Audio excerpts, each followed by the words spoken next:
right, good evening, everyone, to our July 27th meeting of the Select Board in the town of Holliston. I'd like to welcome everyone who came in person, all those online who will be joining us. Packed agenda tonight. We will be trying to be efficient and go through things at speed, but as deep as we need to in order to get to all the details. I'd like to begin tonight with a meeting with our Parks Commission regarding a vacancy and a joint appointment. Let's see. All right, Ms. McDonald, would you like to join us up here? Sure. We've got Mark Frank online. No, it's great to see you in person. Okay. I'm not sure why my camera isn't going here, but I think it's because I'm a co-host of this thing, so I'm not sure if I can take it off there. But we saw you a moment ago, so. Yeah. I know, but now I don't know why it's not working. In the meantime, your sonorous voice will do the duty. My video on. I would love for you all to see my face, but If I can't. We would love that too. If but you want to know what Mark Frank looks like, you should all go watch Ask the Town Manager as soon as the select board meeting is over tonight. They should do that anyway. Anyway. all right, on to business. Yeah. So what's going on? Not much. How are you? Doing pretty well. It's a good summer. I hear we have a vacancy, and we'd like to discuss how to do it. You bet. Yeah, you want to tell us a little bit about what the situation is? What's the speed at which you're looking to move? Sure.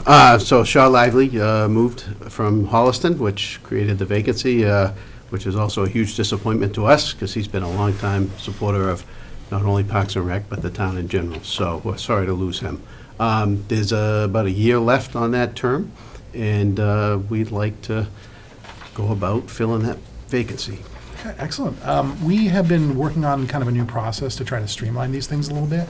It's still early yet, but our general proposal is that if there are 3 or fewer individuals that apply, then we kind of jump to the joint meeting with both boards, and we have a discussion right there that usually results in the appointment pretty quickly.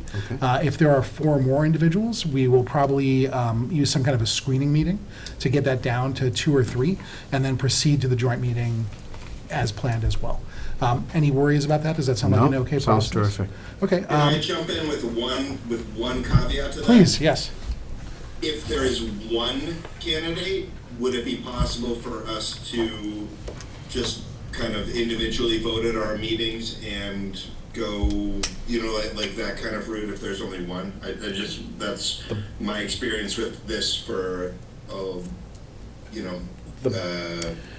The bylaws, the bylaw says it's a joint meeting and a joint appointment. Yeah. So I think we'd have to, I mean, it would be, Yeah. Yeah, I like the efficiency of that. I love it, but it's that like is what the right, bylaw says that we have to do it together. Yeah, and then what we've been intending to do is to hold the joint appointment up in the town hall upstairs. Okay. And using a method called approval voting, which is basically just vote yes on anyone that you like. We're not going to have that embarrassment of riches, but if we had a whole bunch of people, you'd basically be voting for like any of the candidates that you think would do a good job. We would just affirm them, and the person with the most votes is the one that comes out on top. Okay. Yeah, pending discussion. So if that sounds sanguine and good to you, I think that's probably what we'll do, but we're happy to flex on that. I'm good. Mark, you good? Totally comfortable with that Yeah. whole process. For my fellow select board folks, any thoughts there? I don't want to. Just 2 things. One, has there been an official notification of the vacancy from the parks? I don't believe so. Sure. So we haven't put anything out publicly like we have, to publicize the vacancy, but Brian has emailed me and myself and the town clerk to notify us That of the there's a vacancy. vacancy to be filled. So Okay. now the 30 days sort of Kicks in. kicked off from. And then that was my second question is then what does the timeline look like for Mr. Chair? I think Frank, you proposed in a conversation with me that we try to aim for the September 14th select board meeting? Yes, and if that would work for the Parks Commission. That will work, yeah. Okay. That doesn't leave you guys hanging too long? No. All right, excellent. Yeah, hopefully we get a lot of folks applying and it gives us time to peruse their backgrounds and Yeah. get a little bit of information. But if that works for you, Tina, any thoughts? None, I completely support the process. I think it's a fair one and a transparent one, and although a new one from past practice, I think it's important, so no questions. Still ironing out the kinks, but see how it Can I goes. ask a very quick logistical question?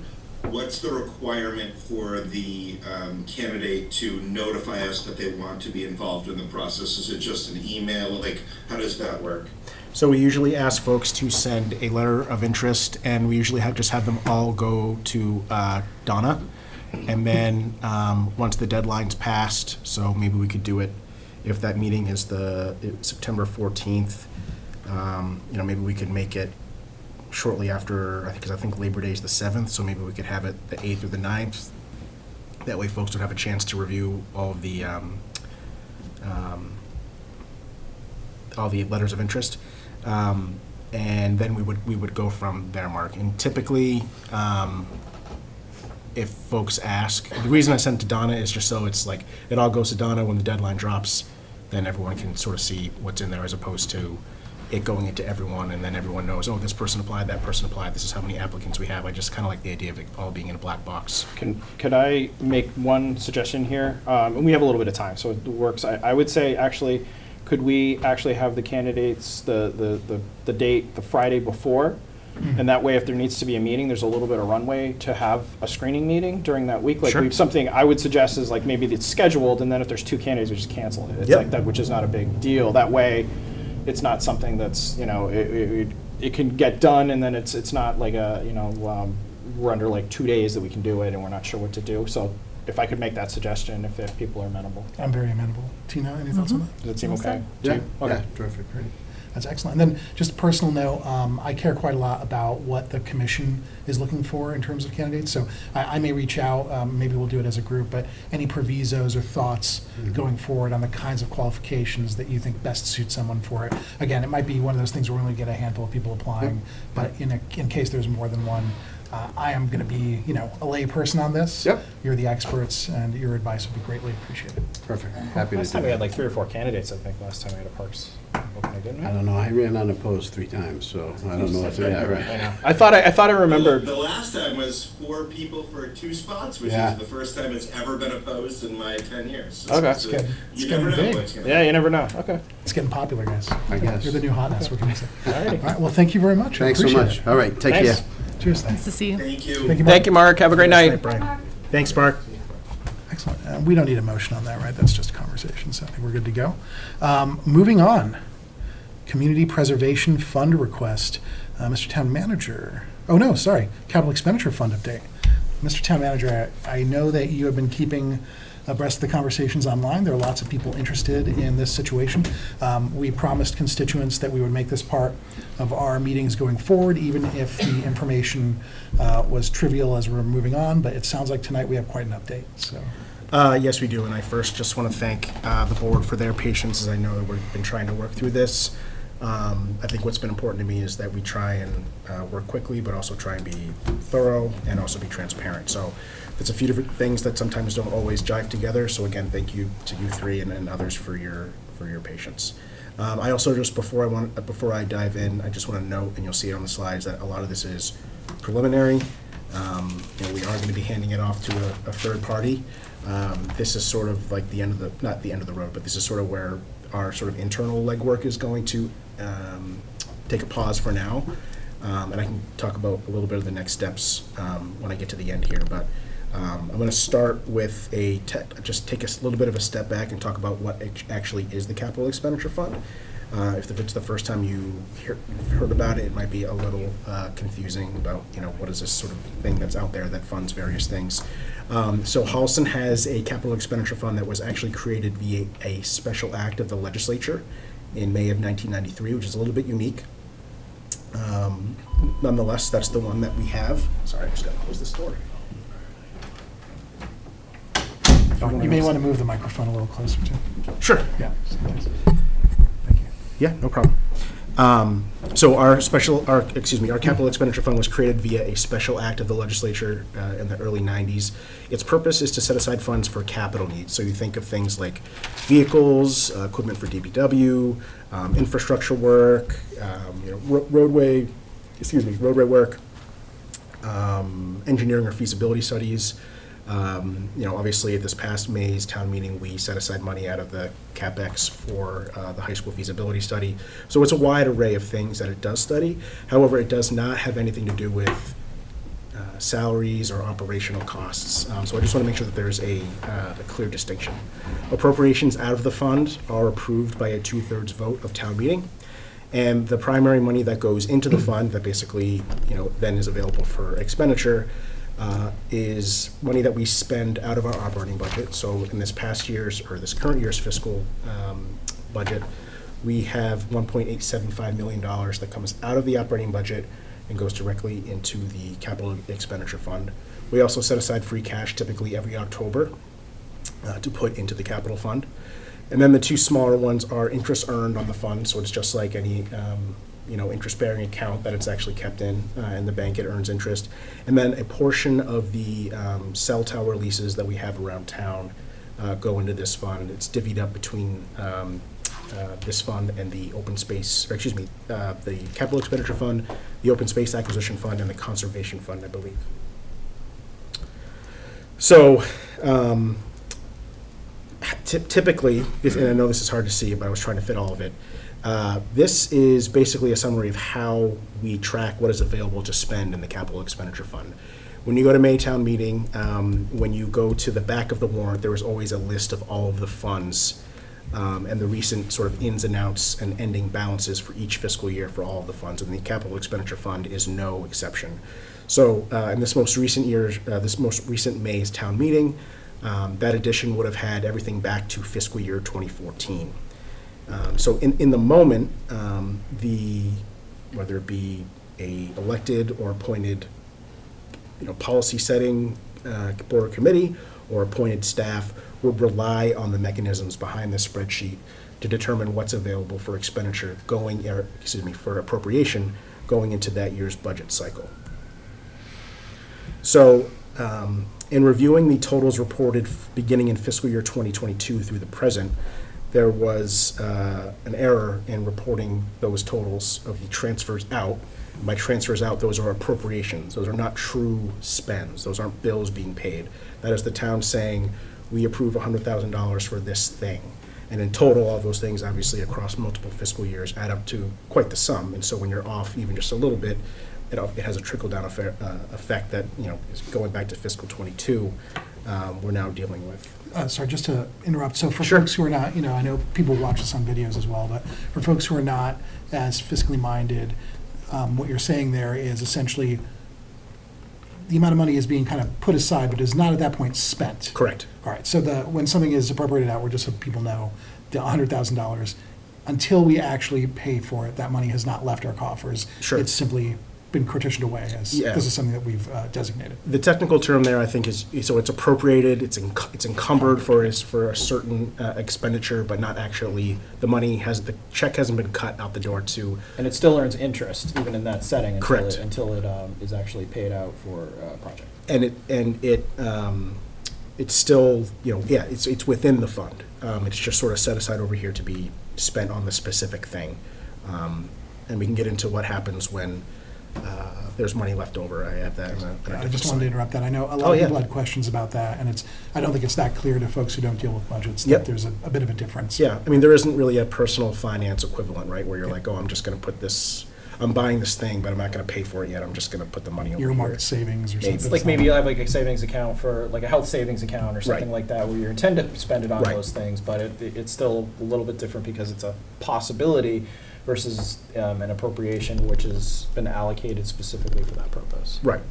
And so you can see, so everything in the rightmost column in this this reporting mechanism is the ending balance, which it relies upon the transfers out. It's all just a big formula. It's money in plus money out equals your ending balance. And so when you mess with one of those pieces of the equation, obviously the end result is not right. And then when you compound that with 1, 2, 3, 4, 5-ish years of reporting error, obviously makes the problem that much more to surmount.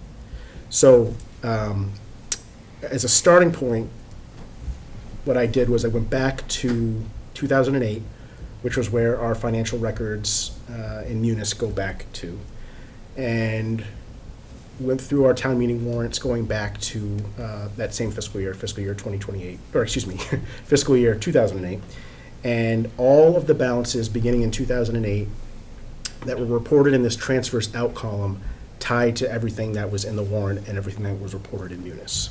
So this slide is 2008 through 2013. This slide is 2014 through 2020. And then this is when we get into 2020 through 2027. So in 2020, in fiscal year 2020 and fiscal year 21, those items are green. Those were good to go. But you can see beginning in fiscal year 22, there was a discrepancy between what was actually appropriated at town meeting and what was reported in that transfer out column. So in fiscal year 2022, there was a small difference of, it's relatively small, it's still a reporting variance, of $40,000. What was reported was $3.135 million, when in reality it was $3.095 million. It picks up beginning in fiscal year 2023. So in the warrant, in the report, we reported that there was nearly $2.8 million appropriated, and $1.45 million was actually what was appropriated by town meeting. We had the inverse problem in fiscal year 24, where the signage flipped. We reported that there was $8.6 million appropriated, but in reality, we had I keep making that error, appropriated $10.4 million. And this is the one where it sort of became most apparent, because in that year, fiscal year 24, was the year that we appropriated the $7 million for the DPW money. And that money came directly out of the capital expenditure fund. So that $8.5 million, if you subtract, the $7 million from there, it just sort of looked off. And then the same issue going into 2025 and 2026.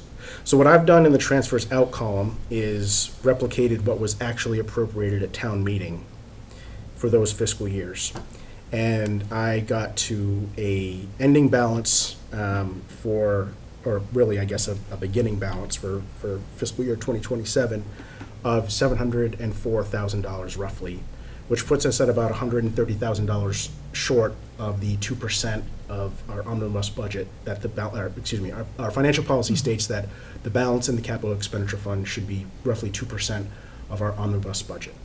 This $704,000 is roughly $830,000 short of that financial policy watermark. Now, I will note that this, I talked a little bit about what happens when there's money left over. If you'll recall, at the May town meeting, we closed some projects that were either complete, or we took some money away from projects that were ongoing, but it was deemed, we could just shave a little bit off that.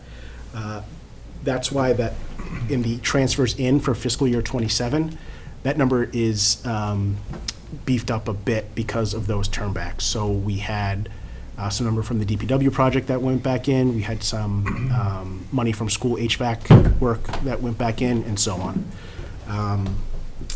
And that's sort of the long and short of the quick and dirty financial analysis. Any questions on this?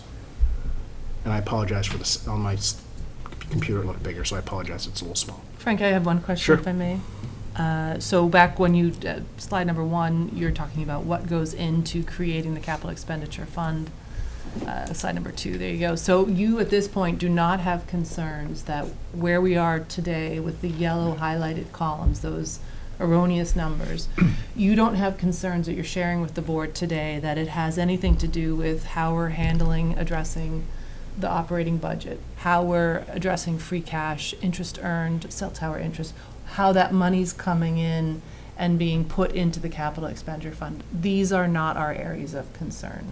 Is that fair to say? I don't have any. I think it would Okay. be better to have someone else to have the final say. Okay. But so like I said, I've pulled the Munis transaction level detail back to 2008, and things tend to add up on the money inside. Okay. So our funding mechanisms are not in areas high concern Right. today. Okay. So just I'm just trying to understand. So basically, as I see it, you're saying basically the first slide when you talked about the transfers from 2008 to 2013, everything tied. Yep. 14 through 20 tied, and then we got to 21. Things started to kind of be off in 2023, and we saw some issues for a couple of years there. We can get into some of the specifics on what is actually happening there, but I'm trying to understand here. So basically what we're saying, the real issue we're seeing is that we weren't tying the appropriations from town meeting to the transfers out of the capital expenditure fund. Is that fair to say? Yep. Okay, and then, but we were okay with like expenditures against those articles. Everything was okay on that side of things. True expenditures coming Yeah, out? yeah. Yeah, I think that, so far, I think that that's true. Everything seems, yeah, from what your research is showing, that is Yeah. that is accurate. So I think- really, the issue we're having is just basically the stuff that's coming out of town meeting wasn't tying to how we were reporting the transfers out of the capital expenditure fund. Correct. Okay. Okay. Got it. Thank you. Yeah, no problem. David, you good? I'm good. Okay. So what are some of the controls that were, that could be in place and were in place that we'll make sure, and again, there's still some next steps to talk about here, but as a bare minimum, what are some of the next steps that we could look at to ensure that this type of thing doesn't happen again? So I'm actually going to go back to the prior slide, and I know it's very difficult to see, but in fiscal year 2020, you'll see an ending balance of roughly $6.5 million. In fiscal year 2021, you'll see an ending balance of roughly $7 million. And then fiscal year 22, you'll see $7.14 million. In Munis, we had mechanisms previously that would allow us to calculate what's called our undesignated fund balance, and that should tie to basically the money that's left to spend. So you'll see in fiscal year 20, it is exactly the same, $6.5 million, right down to the dollar. In fiscal year 21, $7.026 million. And then again in fiscal year 22, that's when the variance starts to exist, I guess. And so you can carry this fiscal year 22, 23 proceeds, but I thought this screenshot would suffice, basically to show that there is a control in Munis that we can use to make sure that basically what we have, our accounting mechanisms internally are tying to what we're reporting externally. And so we'll want to make sure that we're doing that moving forward. So that speaks to a process issue. So what I think I hear you saying is that there's a feature that you can use within the software we use that we hadn't been using before, or hadn't been using appropriately or well. Yes. Okay, and that if we control for that, that's part of the solution. So that to me speaks like, again, a process issue. We're not here to talk about personnel issues, but I think that's a conversation that you'll have internally, whether people are using Munis and the features that are available in the way that they're supposed to as well. Correct. Okay.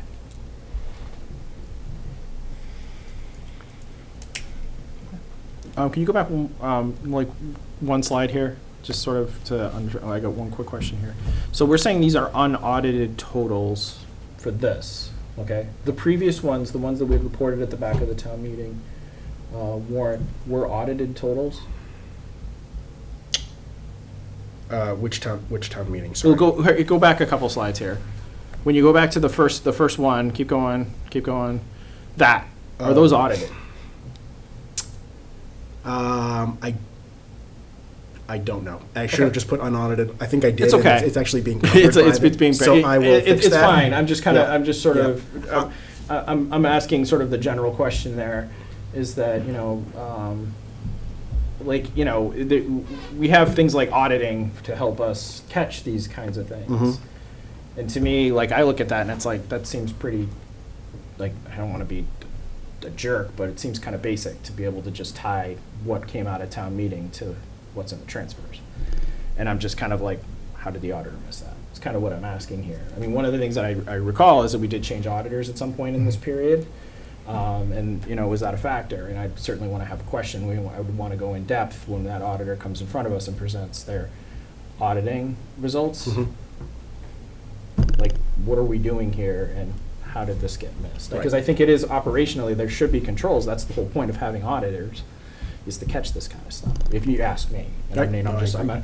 kind of outside looking in, but I'm a little disappointed that this went on for a few years and wasn't caught by a party that, in my mind, is paid to catch it. So, anyway, moving on. Yeah, no, and I would, just to clarify the first question you made, I put unaudited on the slides just to clarify that we haven't yet, like, this isn't the product of a third party. This is, Absolutely. I don't wanna make anyone think that this is an independent- I applaud you for, you're giving us kind of a sense of like what you saw and how you kind of came to this conclusion, and you're going to have somebody vet your work, which I think is a reasonable thing to do to make sure that, does this make sense? Does this sound? And I think I applaud you for your transparency and your initiative, well, not initiative, but your efforts to do so. All right, so then we talk about next steps. So obviously, we're going to continue with public outreach on this topic as there are new developments. Probably this exact same presentation will likely be given to the Finance Committee. I've also spoken with Frank Agora, the chair of the school committee, about giving the same presentation to them at a future, soon-to-be scheduled meeting. As I mentioned at this meeting and then previously, we are engaging with a third party to complete an audit of the capital expenditure fund. We are also going to be engaging with a consultant to assist with the closeout of the fiscal year 2025 closeout to help us make sure that we're going to have free cash certified by the time we get to fall town meeting. Our goal is to have everything to the DOR by the end of September, which hopefully would give us plenty of wiggle room for having things by the third-ish week of October. In the meantime, we'll be working on scenarios to recommend to this board to close the funding gap, and at least one of those scenarios, I think, we've talked about other scenarios to consider as well. But one of those scenarios will be what happens if we don't have enough free cash, or we're not going to be using free cash to close it. That's not to say that we're just going. That one of my recommendations would be, there's $1 million in free cash, so just put it all in there, and that's how we'll close the gap. But that is a scenario that we should think about. As mentioned, we'll look at how to restore the previous munis practice of ensuring a reported undesignated fund balance ties to our balance reported available for appropriation for the capital expenditure fund. And then any additional policies and procedures that third party comes in and says we should implement, obviously we will be all ears on that. And again, I'll go back to the first step and just say that obviously the public outreach on this topic will continue. We'll likely put the memos, this presentation, and recordings of this presentation on a standalone part of the website. And obviously, anyone with questions is more than welcome to reach out directly to the town manager's office with questions. Should there be like maybe a press release or something, just sort of to keep people updated Sure. at some point, just Yep. to sort of say, here's the latest Yep. on this, so that there's Yep. some sort of print documentation or something? And and that reminded me that we did, so the most recent update will be included in, not this one, but the prior update will be touched on a little bit in the August edition of the local town pages. I'm also going to do a Just Thinking episode with John Cronin, and then we can do a press release as well. Right. Just thinking about just trying to hit as many different Sure. avenues to get information Yep. out there, because not everybody consumes the same media. So. Mhm. Yeah, and Frank, just to follow up, so obviously the munis practice is very low-hanging fruits and something that, I guess, easy to implement is the wrong word, but it's a practice that we can put under our belts pretty quickly. I noticed that you're talking about, obviously, we're going to be awaiting some feedback from auditors that can imply other policies and procedure changes. I'm assuming that you already have some in mind as well, but you're kind of holding those back until we get more information. Correct. Okay, all right, enough said then. All right, appreciate it. Any other questions for Frank? Is this the last page in the presentation? Should be. Yep, it is. Okay, just checking if there was anything else after that. Are you holding back, Frank? Just one question. So with the 5, 6 next steps up there, when will we next get a significant update from you on those? So I think what Damon and I have talked about was moving forward, this will be a standing agenda item on the select board's agendas, meeting agendas for the foreseeable future. And so as we have updates, I can make sure that, they're spoken to as soon as I have them. I guess I'm looking at number 4 there. The select board Oh, action. yeah. Because I think this is an Yeah. exercise for Yep. this board, and hopefully for those listening, it's an exercise in patience and restraint Mhm. while we go through the process of understanding. And so just framing out when it is that action will be taken could be helpful. Certainly would be helpful for me to understand, help with that restraint and Mhm. patience while we go through all of this, which is absolutely what's called for, and understanding then when, the moment comes for decisions that are steps to address, to rectify, to correct, when is that coming? But I think we're weeks away. I would say weeks. I would hope for maybe your second meeting before the end of August, certainly, Yeah, okay. before the end of Okay. August. That's helpful. Thank you. Mhm. Just to throw another wrench in there, I would actually add to, like, I'd like to, one of the things I want to talk about in my comments tonight is moving ahead with DPW, thinking about the DPW, Mhm. funding the DPW. And I know that's certainly something we sort of have to consider in this process, and I'd like to, because one of the things I think was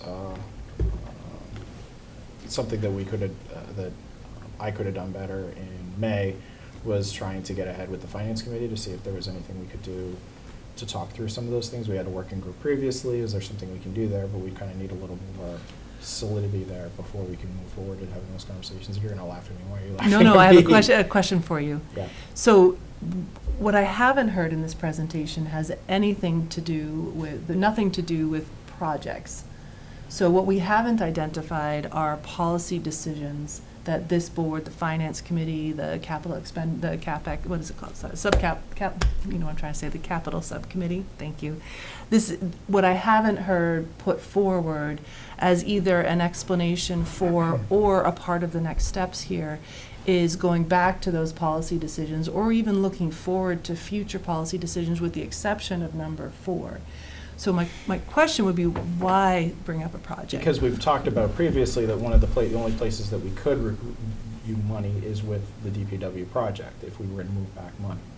Because there isn't a lot of money in other places. I'm not saying that's gonna happen, but we need to have some answers about that before we can sit down. Because if we are gonna do that, then that sort of changes the financial questions. And if we don't do that, it changes the financial questions. And I'd like to be able to have those conversations sooner than later, and I'd like to have some understanding of if any of those things are going to happen. Does that sit within number 4 there in terms of a strictly a backup plan, so another recommendation, or are you is that another next step that you're proposing? I didn't propose anything. I'm just saying that I'd like to have some answers, because that was thrown out there in conversations. Mhm. I think Frank even mentioned it in this presentation, and I'd just like to have, I'd like to have it figured out sooner, so that way we can go to the finance committee and say, hey, this is what we've done, we figured this out with the capital, because I don't want this hanging over a conversation with them about trying to fund the DPW project. Because we need to have some of those conversations, we need to get ahead of it, because we only have a 25% funding from the previous override that we passed for DPW across street, which may or may not be, but we have another conversation to have with Weston and Sampson. I'd like to move forward in those things too. Then I wonder if for tracking, so to take Ben's concern and to add it to a list of things that we're tracking as next steps, we ought to include something that is a review of project funding. Put that up there, because it sounds like review of project funding may be, Well, or I I would might be even- missing entirely. But what actually, I you're would say, saying. I would actually make it a bigger, which is review all outstanding warrant articles, frankly, not just this, and this is one of them. This is just a big one, that's why. But I think all those articles should be reviewed to make sure, are they right, are they still there, are we closing them? Because there could be opportunities in some of them. I know we went through that exercise previously, but because it's germane to a capital expenditure fund, and it's the appropriations in the first place that sort of led us down this path, I think we should be, let's do it again and be a little bit more, with a little bit more scrutiny. Is this right? Is this where it is? Is this everything tying correctly to each of those articles? So much more comprehensive. Yes, it's just that this one happens to be the largest one, and it is also something that is ongoing that we need to continue to have conversations about funding. Okay, and just to make sure I'm perfectly clear, because this is important, what you're saying, I want to make sure I'm really following what you're saying, is in your mind, that is under the item of closing the funding gap. I just want to make sure we're talking about the same thing, because I don't see anything else on there that to me would suggest we're reviewing projects. It makes sense what you're saying. Yes, it would be in my closing the mind. funding gap. It would be Okay. closing the funding gap, and then furthermore, is I think we not only have to close the funding gap, how are we going to do so?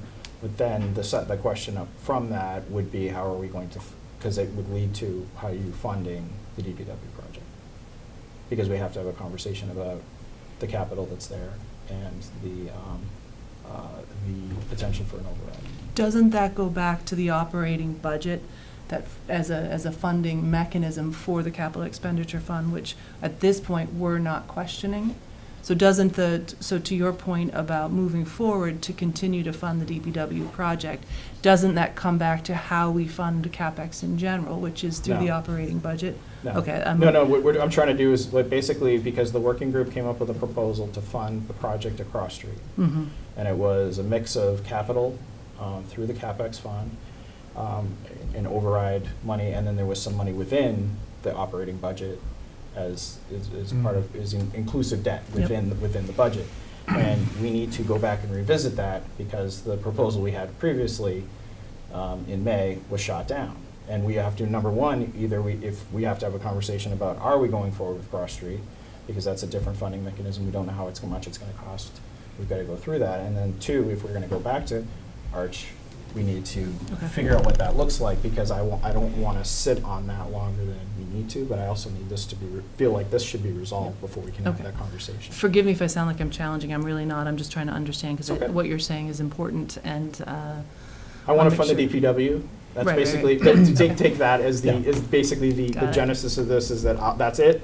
And I want this resolved before I wanna have that conversation. Understood. That's really all Yep. I'm saying. Okay, thank you. Yeah. Thanks for clarifying. Yeah. Okay. all No, set. it's a good question. It's a good question. Thank you for asking.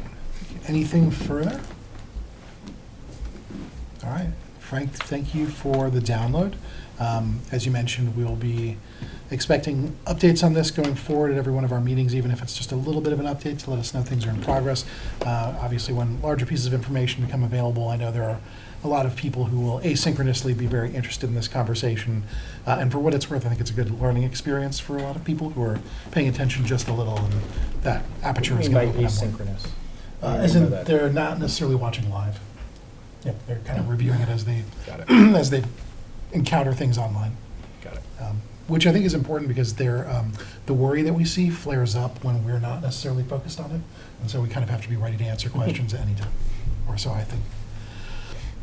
All right, thank you very much. Thank you, Frank. Thanks for the update. Appreciate it. Appreciate it. All right, moving on. We have another Frank spot. Community Preservation Committee funding request. Frank, would you like to tell us what this is about, what your idea is, and what we'd like to do? Yes, so there have been, and I think Tina can speak to a little bit of this too, but there have been a lot of conversations about housing and particularly increasing the town's housing stock that have come from a number of boards and committees in town. I think part of that has to do with the recent completion. What year was that? I think 2024 was the year that the housing production plan was completed. And shortly thereafter, the town adopted its MBTA/3A zoning as required, and then also moved to allow for ADUs by right, again, per state mandate. So I think maybe now that those two things are sort of in the rear view, a number of boards and committees have reached out about, specific questions, technical. I would call the questions very technical in nature. And on the human services side, we've also seen an uptick in the need for affordable housing. And just generally more housing in general. And so to meet some of these needs, we brainstormed a little bit with some staff internally and toyed around with a couple of different ideas. And I think where we may have landed here is a sort of pilot membership for the town of Holliston in a shared housing services office, which is hosted in Hopkinton. The party doing the work is actually a contracted consultant. And so that firm offers these services to a number of area towns, Hopkinton, as I mentioned, Medway, Medfield. There are a number of others out by sort of the Norwood and Milton area. And the idea would be for this firm to provide 1, 2, 3, 4. I have 5 different deliverables.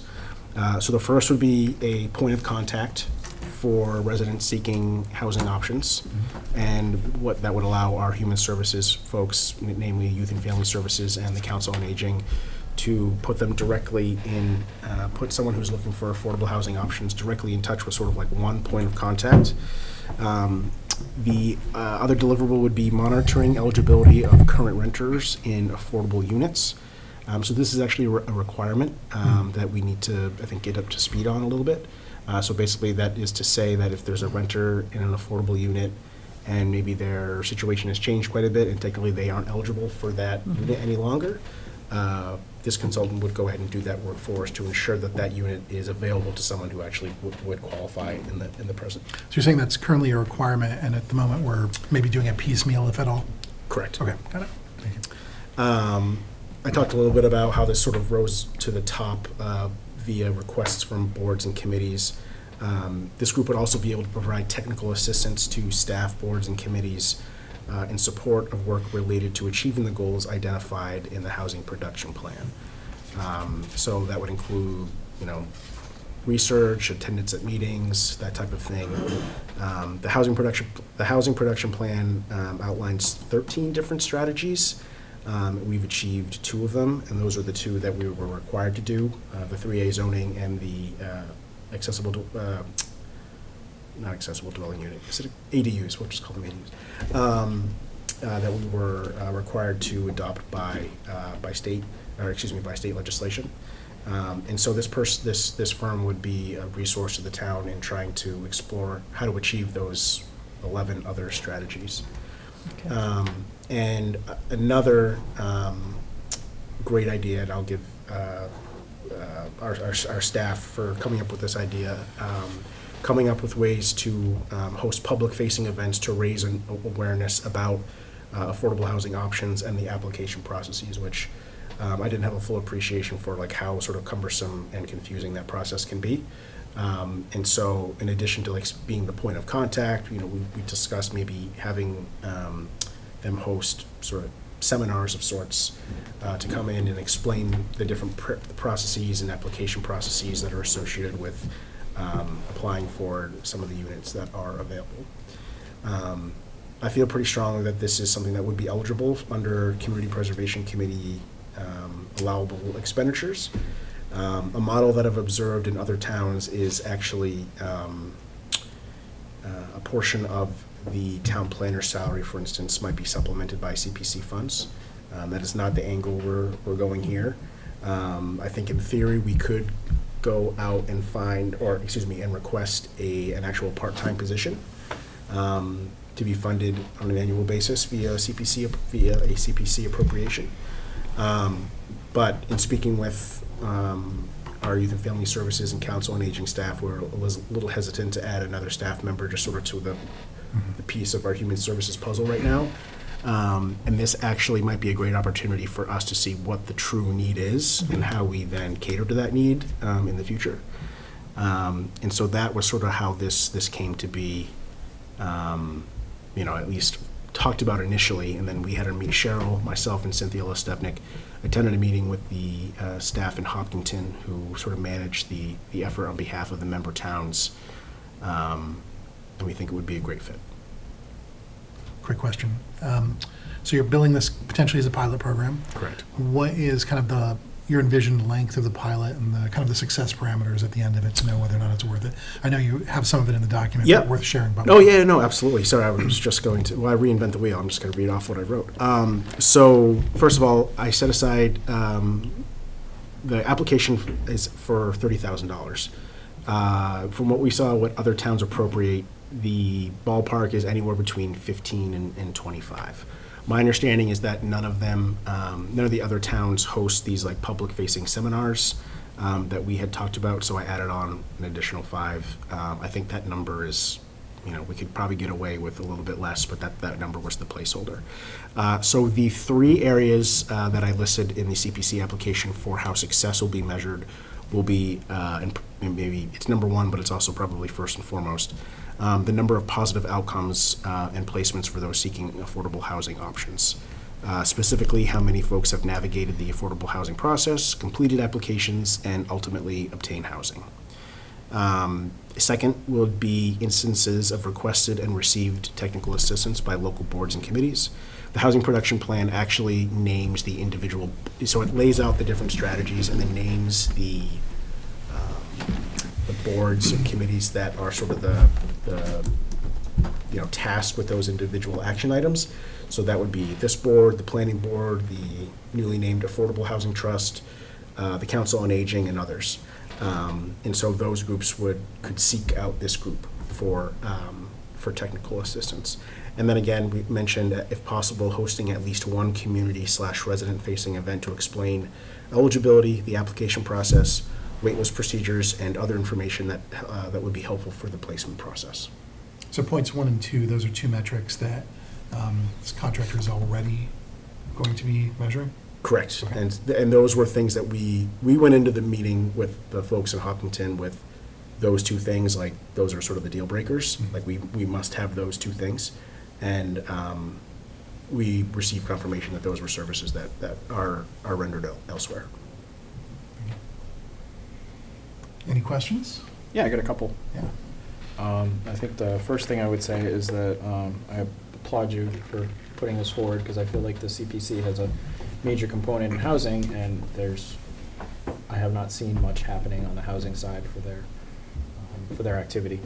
I think one question I have here is, would it be prudent for this individual contractor, whoever it is in particular, to be able to make recommendations for any changes to process, zoning, anything like that as part of what they could do? I mean, again, I kind of point to, the CPC, one of their pillars is housing. And there's not a lot of things happening on that side of things. There's not a lot of applications. There's not a lot that I've seen or heard about. And I'm just wondering, I feel like this is sort of something that I think we should be talking about and should be exploring to see if there's other opportunities, other programs, other grants, anything, or anything we could be doing in terms of some of those expenditures with CPC, or are there other places that we could be making changes that could have meaningful impact on better housing. And I think that I would like to see something at some point with that, if that's at all feasible or possible, or if this might be post-pilot, if you will, because we want to make sure it works in the immediate as an operational activity, but then also, are there other recommendations that could be made to make changes further down the road? Yeah, I think that would certainly fall under technical expertise or technical assistance for the boards and committees at play here, Okay. and staff as well. Sure.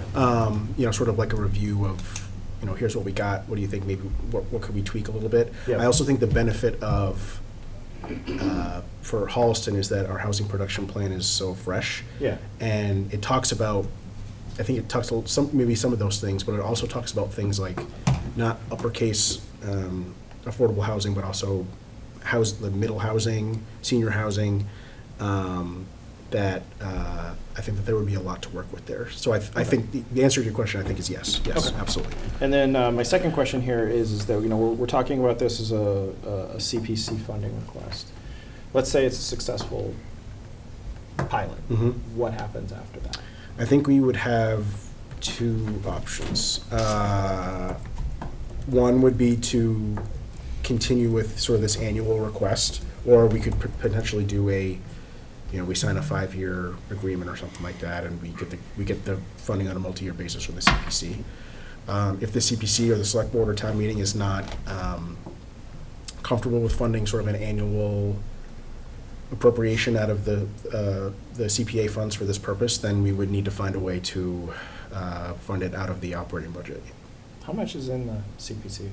For the housing portion. Housing It's a- and in general? I think it's $1 million for housing. We got an Yeah, update that's- today in the Housing Trust meeting that it's sitting at about $1 million balance for the, And is there any, do you know if there's any projects or anything?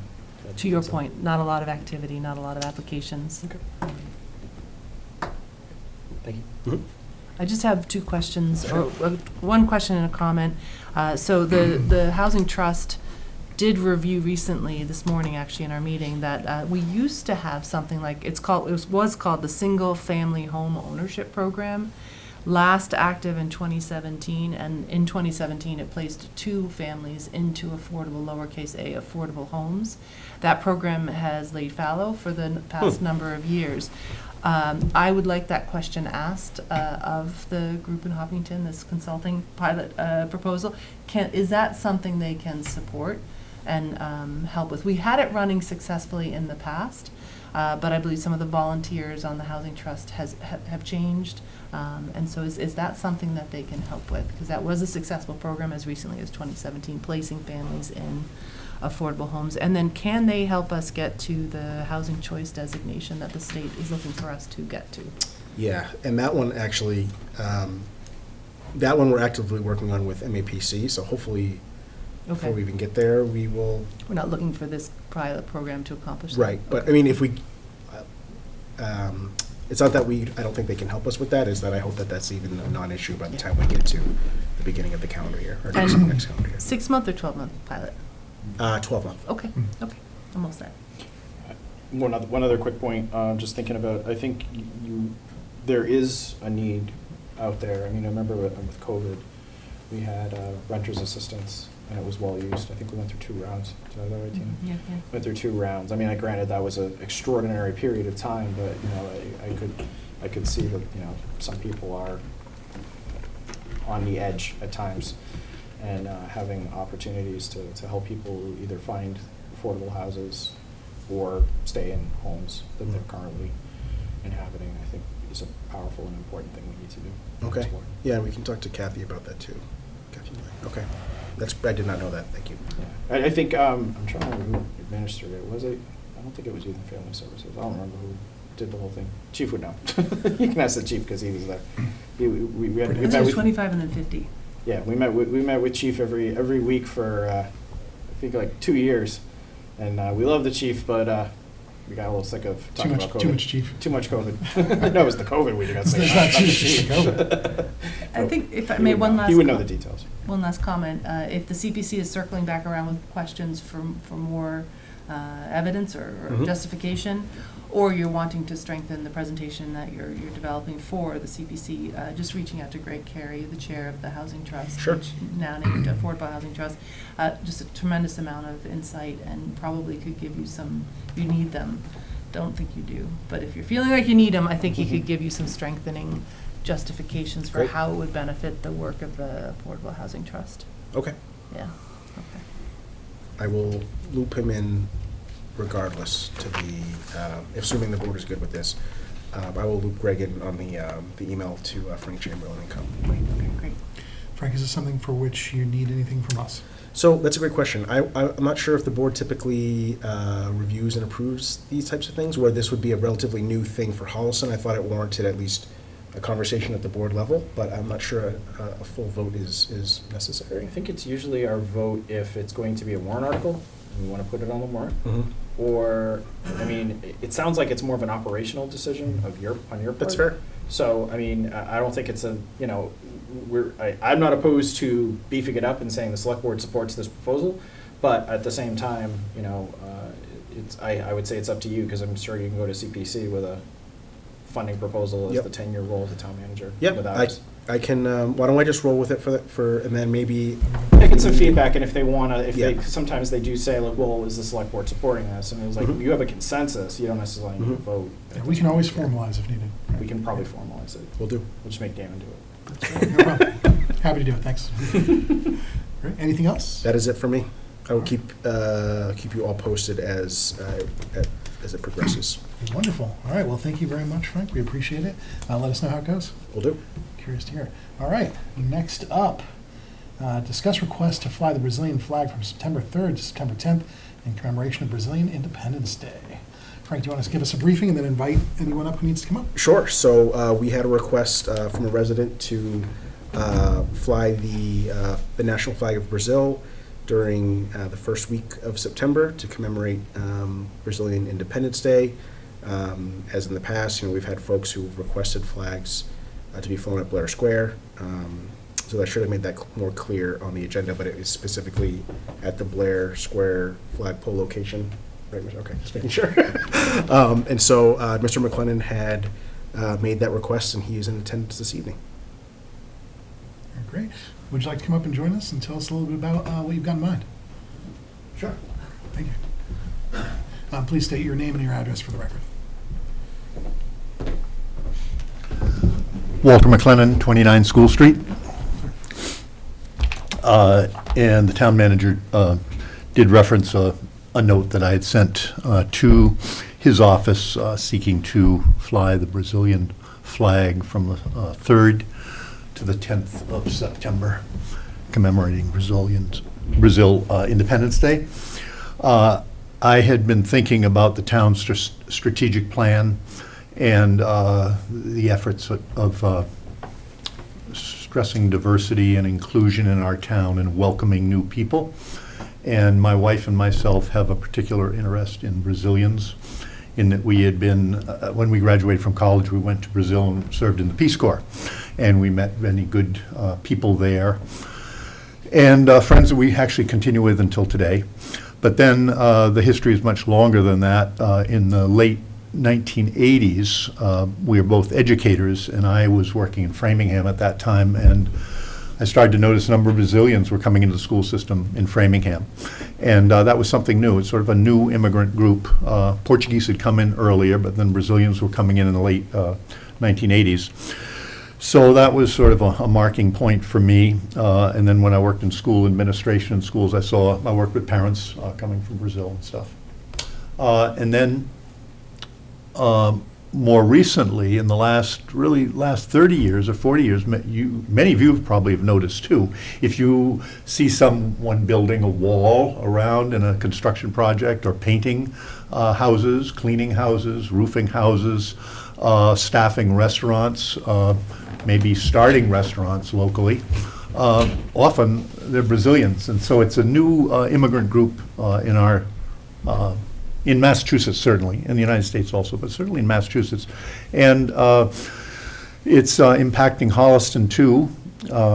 It's not that I have a lot of Brazilian friends in town. I don't particularly, but I know that Brazilians are here, and I talk with them in Portuguese if they're working in our neighborhood. My wife works in the food pantry, and if some Brazilians have some difficulties with the communication there, she can speak with them. So they're an important immigrant population, and I thought in terms of our strategic plan, it might be nice to fly the Brazilian flag for a week. And so I made the proposal. I've had some communication with Tina Hine on it, sort of with an asterisk of, if national flags can be flown with the flag policy of March 2024, if I'm correct. And I don't really know the answer to that question. But I'm well aware that there could be some issues related to that. But I wanted to make the proposal and have the discussion perhaps, where would the town go with this? I have a Brazilian flag that's a nice size, and my wife and I would be happy to make that contribution, have it go up for a week. And I think Brazilians in the town working here and some of them living here would feel good about that. It wasn't a World Cup year for them, but I think they like to be recognized. So that's what I would say. I don't know if you have questions. Oh, I have one thing I'd just share with you. In March, I was driving around town looking at American flags, and on Central Street, I get one for each of you. And I sent one to Tina, I think, in an Thank you, email. Bo. I have copies for you. I saw the American flag flying with the Brazilian flag, and I thought it was so cool. I don't know who lives there. I assume it's a Brazilian family, and maybe not, but it's nice seeing the two flags flying together. Brazilians love to fly the flag, and it might be nice if Holliston fly the flag of welcome. That's a simple sort of background for my request. Thank you for the I'd be happy to information. answer any questions. Defer to you as the clerk. No, I don't think I have any questions. I appreciate the proposal. I think most of the discussion needs to happen with us to sort of understand, because the question I would throw to the board is something that you kind of alluded to, is it's along the lines of, is it the policy of the board to fly for any Independence Day? Because realistically, there are many that could be in that conversation, and so I want to have that conversation as part of that to sort of understand that what the board thinks. So, but I appreciate you bringing it forward. I think it's a good conversation that we should have. So thank you. Tina, You anything? ended on a really, I think, a pretty significant statement, which was to fly the flag of welcome. Yes. Which I think is to say that this is an effort, which I think you've explained as well, an effort to welcome the diversity of another culture Yes. into our community, which Yeah. I agree with you is a part of the strategic plan. I think there's also a question, I won't say challenge, but a question in what you're proposing to back to us as a town, as a board here, is it political?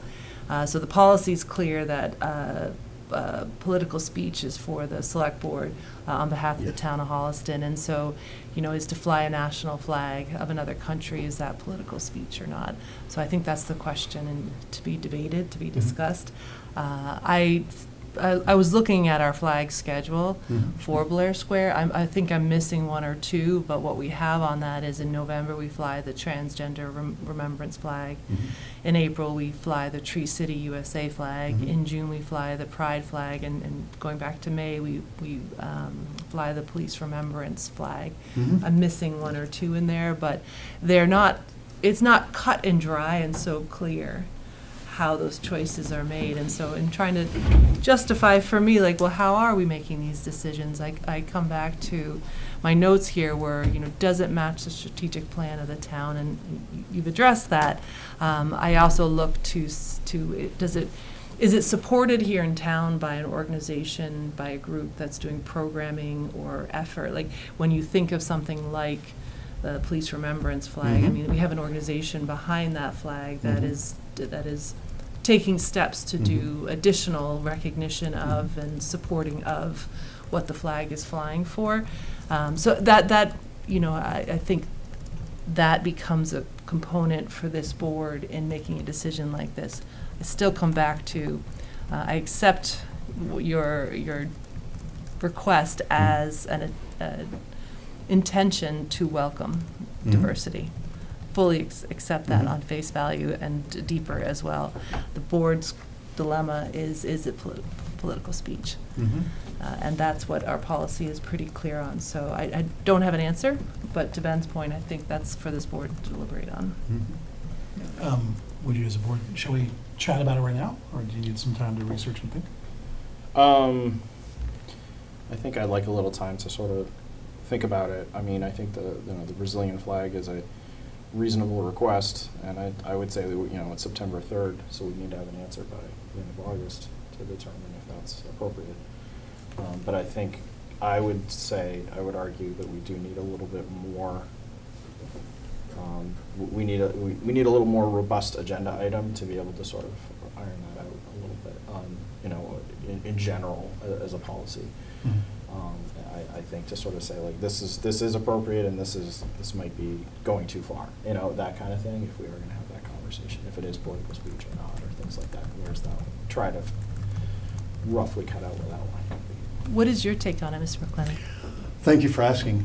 I wasn't sure how the process worked, so I went to the town manager's secretary and made the request, because that's what I gathered from the policy. I have read the policy, and I'm very interested in it. I was very pleased 2 years ago when the town, I thought, found a good pathway to solve a very challenging problem. So I like the policy, and I've seen the flags flying. It's good, it seems to be working. But a number of questions came to me. How does this process? Is it a group that asks? Can an individual citizen ask? I'm asking as an individual citizen, although my wife is part of it too, but it's basically me. The issue of national flags struck me also. Is that an issue? It needs to be discussed. I wasn't sure if I came here, whether it would be discussed at this meeting or perhaps in some other forum or a later meeting. Now I'm learning, and this is great. So I think I see it a little bit, me trying to help the board process a challenging area of flag display that has come up that the town has done well with so far. And personally, I will be pleased if the flag can be flown. If there are reasons that it shouldn't be flown because of the direction the board is feeling is the best for the town with this new flag policy, I won't be disappointed. I'll be happy that the board is sort of maybe ironing out some issues with it. Probably in another year or so, you may have me coming with another request, not for a country or something like that, but Just for an example, I'm flying a peace flag now in my house because I've just always advocated for that, and throughout my life, all I see is war around us. So we thought we would fly the peace flag back from the 70s and 60s, and that's nice. I thought, well, maybe the peace flag could go up at Blair Square. I don't know. I don't know because the policy is relatively new. So I might come before you again with another request, and I respect the decision of the board, and I respect particularly that you may need to discuss it more, because sometimes there's a desire to, well, let's just take the action. I respect greatly that you feel it should be discussed. I think it's something that is along those lines. And I've offered myself to the manager, if he ever wanted to speak with me about, why a request like this comes in, I'm available. Okay. So I'm comfortable with whatever you do, just so long as I know the reasons for it. Sure. I'm very pleased that the town of Holliston is working diligently to work on reasonable flag presentation for the town. So that's all I have to say. Yeah, something important that resonates with me. I think I'd like to, for the discussion that we'll probably have, I'd like to set aside mentally the idea of the specific request for the Brazilian flag and really focus on requests for national flags and other flags perhaps as well. I think that making a decision that is one-off probably sets us up for problems in the long run. I'd like to be much more considerate and a lot more horizontal in that conversation. Yeah, having a policy discussion. I think when we've had them in the past, and we can have that Blair Square policy discussion. Yeah, should be interesting. If I could add just one other thing, if it's, there is a time constraint that you mentioned, the request is there, and if it were to happen this year, that'd be great. If it were to happen another year, it'd be great. And to just pull that issue off the table, if that helps you any, that's fine with me. Yeah. Because I don't want anything done under pressure. Appreciate that, thank you. Yeah. Well, I think we'll put it on a future agenda. It sounds like we might have some probably questions to give to Frank as well as council, Yeah. I would imagine, and then some. This discussion will be public in any case, so you will. That's what I want. I Yeah. wasn't sure how that happens. Yeah, it would be a public discussion. Yeah, all of our conversations essentially, Yeah. if they're policy setting, have That's to what be I figured, public. So it would be something you could be a part of or be around for. Yeah, well, if I knew it was taking place, and Donna has informed me each time, when something was going to come up, so I'd Can probably always be subscribe present to our at that meeting. agenda, because I know we're must-see TV, so you can always do that too if you But I'm want. going to hold his feet to the fire, though. You did not answer the question. What did I answer? Is a national flag is it political speech in your mind? The flying of any nation's flag, do you see that as political speech? The reason I hesitate is because the term political speech carries legal weight, and I'm not a lawyer. I think But our policy defines that. Oh, sorry, not to, It- yeah. The policy says that it's the town's speech, Yeah. speaking. So if you did it, the town would be, the select board would be speaking for presenting Brazil. And is that political speech? I mean, I think it is. I mean, we're getting into the discussion that you might be getting Right. into later. I value your opinion, so I'm Yeah, asking thank it. you, thank you. I think I wanted to fly the flag, but I also wanted to try to understand better the flag policy of the town. It appears good, what's written so far, but I'm not sure it has some of the details that you might need to work on at some point, so. Well, inevitably, it's people like yourself bringing these questions forward Yeah. that can best help us Yeah. to have those discussions and Yeah, iron out that's those great. kinks. And I've gotten to meet you all too, which is great. So, So Caleb, I said hi. I will do that. Thank you for bringing this for us. Yeah, thank you very We'll have much. more discussions in the future. Okay, thanks a lot. Cheers. Thank you, Yeah. Thank you. Folks don't know this, but the McLennans are why we have chickens. I was That's so the important stuff in inspired. life. I was so inspired by the fact that they had them, And and my comment was because Walter's son was sat next to me, and Fourth grade? fourth grade is the one I remember in particular, but there probably were others because I knew Find out if him you're for shooting many close years. or I not. don't think so. Wow, deep roots. yes. Deep roots. Well, a great example of respectful discourse on an important issue, which is much appreciated at this That's what we're table. looking Excellent. All right, so Frank, please make note of that. It sounds like we have a boomerang topic to come back to, Add that to the backlog. which of brings us to, Sorry, backlog is not a, didn't mean that in a. Parking lot. Yes, parking lot. I more meant like. which is worse? Damon and I have been Oh. referring The to it agenda as parking lot, document, the so- upcoming Upcoming agenda document agenda, with topics. yes. List Yes. of things That to Cheryl be keeps Yes, that's what bringing we to call us. it. All right, good deal. All right. On to public comment. Let's see, I usually begin with anyone in the room. Anyone here have any public comment? No? Going online? Please raise your hand or indicate you would like to speak if you would like to. Room is chock full of digital people. No? Nothing there?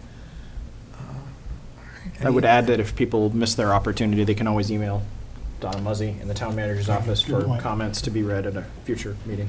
Yeah, I'm a little bit too expeditious in my movement there, but I appreciate that. Thank you, Ben. All right, I don't see any ask for public comment. Well, that being the case, I think we're moving on to select board member updates. We will begin with Ben. Yes, I mentioned one of the things that I wanted to sort of talk about. I would like to have a discussion at some point about DPW, like moving forward, what the plan is for the board. That's one thing. I have a couple things here. The second one was we had our first SBC school building committee meeting last week. Barbara Ryan was chosen as the chair. We hadn't chosen any other designees. Have we submitted to the? We are waiting confirmation that it was, every step along the way, we submit it, they say, we And they got say, it. "Got it, thank And then you." they say, we're It's good. certifying it. Yeah. So we're waiting, we're in that in-between stage where they've confirmed receipt and are certifying it. So we're very excited. We're going to have another meeting on August 12th, I believe the Mhm. time was, because there's a bunch of documents that need to be submitted to the MSBA by the end of August. So we're trying to get busy to make sure that we have all those things, and we've reviewed them, so it's very exciting.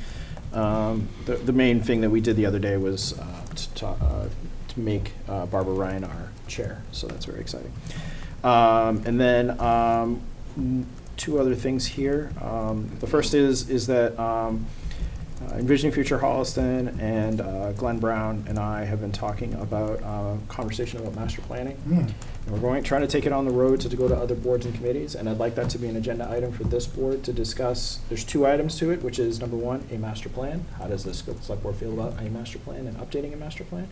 And the second question is Glenn is putting forward a proposal for a town bylaw for consistent, frequent updating of said master plan. What's the cadence that he's? He was looking for like every 5 years, sort of a soft, like internal, and every 10 years, a hard, going out and getting a real formal update. The statistic and the thing that I thought was very peculiar and quite something eye-opening is that, so our master plan is from 1999. And I believe it got to phase 2. It did not complete the full process. I forget how many phases, but there's multiple phases. And when we looked at all the towns in the MSBA 3A, we had the second oldest master plan in the entire eastern Massachusetts. There was only one other that was older, and it was like 96. But the other 170 communities that had more recent. And I just think, when we're talking about housing, when we talk about economic development, we're talking about sewers and those kinds of things, I think that having those kinds of documents as updated as possible, so that way we can ensure that the decisions that are being made and the thoughts process that are going forward are as pertinent and as updated as possible with policy, as well as with the weight and the understanding of that. So I'd like to propose to having a conversation with this board to talk about those proposals from Glenn, myself, and the Envisioning Future Holliston. So I'd like to make that an agenda item. And then the third thing is that I would also like us to have a goals and planning meeting. It's going to be. I'd like to have that soon, because it's getting, It's getting late it's already. getting later. We're going to be, the next meeting is in August, so we're starting to get towards, we really should be, I'd like to, what are we going to do for town meeting? What are we moving forward with? So those are my updates and requests for future agenda items. So thank you, appreciate it. So noted, Tina. Okay. I have just a couple. I need to get in contact, Ben, with Hillary Bresnahan of the school committee. When we had the working group, we were developing the MOU, Memorandum of Understanding, waiting for the other shoe to drop in terms of the SBC sitting its chair and getting Yes. getting started. So that's all happened. So I need to reach out to her. And then this board had casually talked about with the school committee, perhaps a joint statement. It's quiet right now, but we're about to enter back into And the school Frank's year. on the school building committee as well. He was on your working group, Frank Agora. Right, he's their designee, right? He's their designee, yeah. so he's also involved in that Yes, process as okay. well. So he would be a good one to talk to as well. All right, so I'm just saying I have that on my to-do list, and I will get on that Thank you. this week. Related to housing here in Holliston, I have one announcement to make. August 3rd is the deadline to submit an application for home ownership for the Habitat for Humanity home. That's being renovated, upgraded, and made available at 550 Concord Street. So it is a Habitat for Humanity affordable home. The deadline to submit an application to be in the lottery is August 3rd. The lottery will be drawn on September 3rd. There was a public information session held at the library recently by Habitat for Humanity, and there's additional information available at Town Hall, the library, and also the Restore in Ashland. So folks who are listening or read about this or hear about this, please know that August 3rd is the deadline for submitting your application.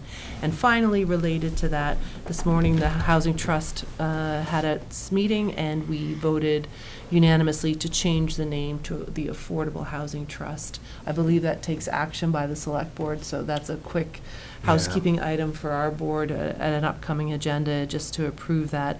The justification for the name change is to bring us in alignment with state terminology, so that when we're working with state programs, we're, recognizing the same name. We're not, asking the question of, well, do we have an affordable housing trust? Because we have a housing trust, so we just aligned the names so that we are in line with how the state terminology works. So that's all I have for updates. Thank you. Excellent. Ben actually touched on mine. I think that it's high time that we have a forward-looking planning meeting, a discussion meeting. So I will ask our town manager to pull for a couple of times that we could do that. I'm envisioning conversation where if each of us want to submit policy ideas, legislative ideas, anything that we want to actually tackle as a board, and then we can have a long-form discussion about each of those. My hope would be that we will kind of have a definition of each of those things we might want to tackle ahead of time, so that we get into that meeting having either pre-read or at least pre-digested some of the issues. So it's the Bezos method of meeting. As where you get a post some memo that you pages. read before you start the Absolutely. actual conversation. Even at the meeting, we'll be quiet for 10 minutes as we read each one and make sure that everyone. Basically, what he does is he asks everybody to give a memo, you read the memo, and then you have a conversation about it, so you have all the background, and you're not like watching a PowerPoint presentation trying to digest all the material. It's quite nice. Got it. It's quite Got it, nice. got it, got I've it. lived under that regime. It can be very grueling as well, but I think it's quite useful. So Frank, please, at your earliest convenience, I think Ben is right. We are marching quickly into the year, and the year moves quickly. And I would also add that scheduling is not subject to open meeting law, so we can have a discussion on email if we need to. That's right. That's right. Yeah. Excellent. And that is all my major point. That's something that's been on my mind quite a lot. I'm curious to know how things will be going with, I know there's various activities to organize local businesses, and that's all ongoing, but we can talk about that at a later time. I'm very excited for some progress in the town. I will leave it at that. So on to warrants. Warrants time, Frank. Yes, so I have a number of them because we have a couple spanning a couple different fiscal years. Yes. We're still in the process of closing out, well, as of a couple weeks ago, we're still in the process of closing out 26 and now rolling into 27. So for July 13th, we had a warrant totaling $527,318.86. Again, on July 13th, $1,492,740.08. July 23rd, 2026, $24,029.83. July 20th, $540,151.66. Thank you very much. Let's see. Wait, we don't need to vote on that, right? That's town manager now. All right, excellent. Thank you for the warrants, Frank. I am, one of the things I'm struggling with, obviously, is we have the numbers, and like, at this point, because we've vested you with a lot of that power, it's becoming more and more abstract for me. So I'm finding I have to actually dedicate the time to look at the numbers myself. I don't know if you guys feel the same way, but it's one of those things where it's like, here you go, you've got the grenade now, and I'm like, great, but Well, that was kind of the problem, is Yeah, that was- we were asked to sign those things, and I didn't have any of the background and understanding of Right. like, I'm signing payroll, but I don't know Seems fine, why right? or how or what. So much appreciated, Frank. It takes Nope. a lot of the load off, and thank you to you as well. All right, let's roll. I think we've got board business consent agenda. This Now we got down. comments from the town manager. Oh, my God. You took his thunder. Yes. Come on. He was Damon's like, you know so what? excited. He's talked enough tonight. I think we've had just about All enough. done. I'm a horrible It's done. chair. It's done. I don't My care about God, these he doesn't go feelings. away. What's wrong with you? So, Frank. It's fun time. I do just want to start tonight by thanking our first responders and dispatchers who responded to a public safety incident at Stoddard Park last evening. Some of those some of those first responders who were at Stoddard Park had that same day, yesterday, responded to a very similar incident in a nearby town, a neighboring town. So I just want to send a huge thank you to all of them. And again, just another moment, hopefully they're few and far between, but we take a moment like that to appreciate the work that all of our public safety first responders do. So thank you to all of them. A reminder that the town meeting warrant is now open. Residents can contact the town clerk's office if they are interested in submitting a citizen's petition. The warrant is tentatively scheduled to close on September 14th for the October 19th town meeting, which will begin at 7 p.m. The most recent episode of Ask the Town Manager is now live on HCAT and YouTube. Many thanks to Mark Frank for joining me.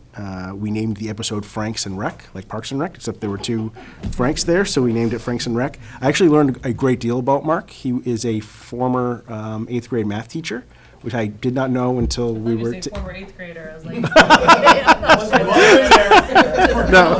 No, former 8th grade math teacher, which was fascinating.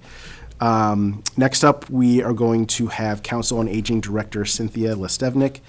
And as an aside, as I already mentioned, I'm going to be joining John Cronin for an episode of Just Thinking in the coming days to provide a recap of the Capital Expenditure Fund reporting error that was also covered during tonight's Select Board meeting. But again, thank you to Mark Frank and Cynthia for volunteering to attend on Ask the Town Manager. A reminder to the community that the revamped Senior and Veteran Tax Work-Off program is now live, and I'm very excited to announce tonight that we have 6 folks placed. Many thanks to Cheryl and her efforts. Please reach out to HR if you're interested in participating and earning up to $1,500 off your property tax bill. Other ways to serve the town while not earning property tax bill credit are also available. An updated list of boarding committee vacancies is now available online. It is also available in print in the August edition of the Holliston local town pages. So please submit your letter of interest if you're interested in serving. And to wrap up tonight, Ben already talked a little bit about this, but I just want to note that the school building committee met for the first time last week, electing Barbara Ryan as its chair. Following the meeting, Dr. Carter, Barbara, and I issued a statement noting the work ahead and the collaboration with the community that also lies ahead. The committee will meet next on August 12th, ahead of our next deliverables owed to the MSBA due August 31st. As part of that statement, we also put out an email address that you can contact the the school building committee via. Right now, those emails go to myself and Barbara Ryan. But we are working on getting everyone set up with their own email addresses so that we can ensure that there is a steady flow of communication, if desired, between the community and members of the school building committee. Where is that joint statement living? Is it on the website? It is right on the front page of the town's website, and then there's also a school building committee website as well. I believe Dr. Carter sent a version of it to educators and families as well. And that is the town manager's update for July 27th, 2026. Thank you for listening. And Frank, thank you for, I know that you're just one handsome of many there, but I think the statement was useful. I think there's a lot of hunger for people learning a lot more about that topic, so please do keep us apprised. Absolutely. Keep communicating with folks. There's folks who want to know what's going on, and we encounter them all over the place. Yep, and Barbara, Chris Mayo, and I met earlier today to go through a bunch of different potential communications avenues and strategies that the full committee, I'm sure, will be discussing in the coming weeks and months and years, hopefully. So stay tuned on that. I'm delighted to hear And it. I'm hopeful and that we inundate the town with more information than they need, so that there's no gray areas. People understand exactly what's going on and when things are going to happen. Yeah. And I also want to just send a thanks to Dr. Carter and Howie, who are jumping right in so many different ways and have already, become very engaged on this topic. People don't know. You just tell us tell people who Howie is. Oh, sorry. Howie Barber is the new Assistant Superintendent for Finance and Operations. Yes. He just started maybe 10 to 15 days ago. He has a lot to bite off and chew on just getting into that role, but also, as an aside, being part of the school building committee as a non-voting member, and also some of the upcoming deliverables for August 31st, and in November falls squarely in his court. So thanks to Dr. Carter and Howie and Principal List for their assistance. David List and I were joking that even though I'm not in high school anymore, I still, whenever I see him, I sort of like tense up and call him Principal List. So I'm not sure if that's healthy or not, but that's a different topic. It's called trauma. I think you're coping with it. He's like, you don't need to call me that. Just call me David. Yes, sir. Yeah. So Excellent. Yep. Thank you for the update. no problem. Much appreciated. Now, the thing I was trying to jump over you with, board business, consent agenda. Everybody comfortable with me doing a motion for the consent agenda? I have read it. Have you had a chance to read? Well said. All right. All right, I will make a motion to approve this evening's consent agenda as presented. I will second that. All right, votes? Yes. Yes. Yes. All right. Consent agenda passed. Excellent. And we are on to other business. Other business. I have no other business. No other business. None for me. Other business. I will just join Frank in thanking our first responders and our dispatchers as well, who are, I think, if I understand correctly, the dispatchers played a very key role in helping save a life, and that is much appreciated. So thank you for that. And that is my only other business. So with that, We will do a, would you like a motion? We're going to go to executive session, and we're not Yes. going to come back from executive session. Yes, Yeah. I would ask that the clerk make a motion to consider, or excuse me, to call for an executive session. Oh, I was thinking maybe you could just say so moved, but. Yeah, well, I'm listening to you. Oh, okay, sorry.